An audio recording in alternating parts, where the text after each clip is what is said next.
এই ভিডিওতে আমরা দেখব যে মাইক্রোসফট অফিস পাওয়ার পয়েন্টে কীভাবে আমরা স্লাইডে ট্রানজিশন দিতে পারি। ট্রানজিশন জিনিসটা কি? তুমি যখন পাওয়ার পয়েন্টে কোনো একটা প্রেজেন্টেশন করবে, তোমার স্লাইডগুলা কিভাবে বা কী এফেক্ট দিয়ে স্ক্রিনে অ্যাপিয়ার করবে বা আসবে, সেটাকেই বলা হচ্ছে ট্রানজিশন। তো ট্রানজিশন দেওয়ার জন্য আমি এখানে ট্রানজিশন মেনুতে যাব। ট্রানজিশন মেনুতে তোমরা দেখতে পারবে এখানে বিভিন্ন ধরনের ইফেক্ট দেওয়া আছে। তো আমি এখান থেকে যে কোনো একটা ইফেক্ট সিলেক্ট করি, ধরো র্যান্ডম বার্স ইফেক্টটা সিলেক্ট করলাম। তাহলে দেখো আমার এইখানে এই স্লাইডটা, অর্থাৎ আমার ফার্স্ট যে স্লাইডটা আছে সেই স্লাইডটা এরকম র্যান্ডম বার্সের মতন হয়ে আসবে।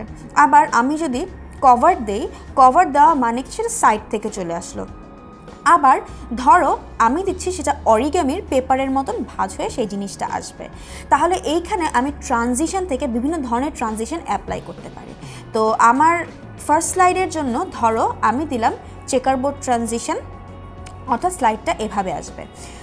আবার আমি চাইলে অন্য ট্রানজিশনও দিতে পারি। এখন সেকেন্ড স্লাইডটা আমার যখন আসবে, আমি ধরো চাচ্ছি যে আমার সেকেন্ড স্লাইডটা একটু ডিফারেন্টলি আসুক। তো সেকেন্ড স্লাইডের ক্ষেত্রে ধরো আমি দিলাম কিউব, অর্থাৎ একটা কিউব বা ঘনকের যেরকম মুভমেন্ট হয়, তো একটা কিউবের মতন করে সেটা মুভ করে আসলো, বা হানিকম্বের মতন সেই জিনিসটা আসলো। তাহলে আমরা এইভাবে করে স্লাইডে ট্রানজিশন অ্যাড করতে পারি। এখন ধরো আমি যদি স্লাইড শো দিয়ে দেখি কীরকম হয়। স্লাইড শো দিলে দেখা যাবে, দেখো ফার্স্ট স্লাইডটা এভাবে আসলো। আমি যখন ক্লিক করব তখন আমার সেকেন্ড স্লাইডটা এই ট্রানজিশনে বা হানিকম ট্রানজিশনে বা ইফেক্টে চলে আসলো। এখানে আমার স্লাইড শোটা শেষ হয়ে গেল। তাহলে ট্রানজিশন অ্যাড করবার জন্য আমি কোথায় গিয়েছি বলো তো?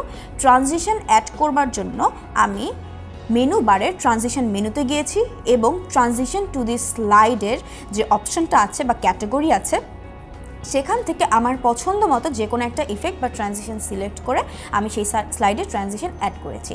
তাহলে এই ভিডিওতে আমরা জানতে পারলাম যে মাইক্রোসফট অফিস পাওয়ার পয়েন্ট ব্যবহার করে আমরা কোনো স্লাইডে কিভাবে ট্রানজিশনটা অ্যাপ্লাই করতে পারি।